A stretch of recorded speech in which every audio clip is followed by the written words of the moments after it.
Végösszeg, kedvezmény, eladás, funkció.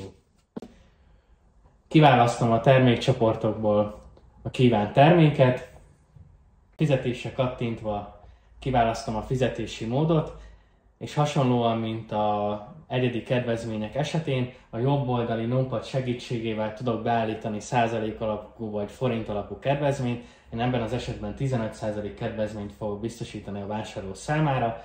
Beütöm a kívánt százalék értékét, az Enterre kattintva kiszámolja, hogy ez mekkora mértékű lesz a kedvezmény, beütöm a címletet és lezárom a bizonylatot.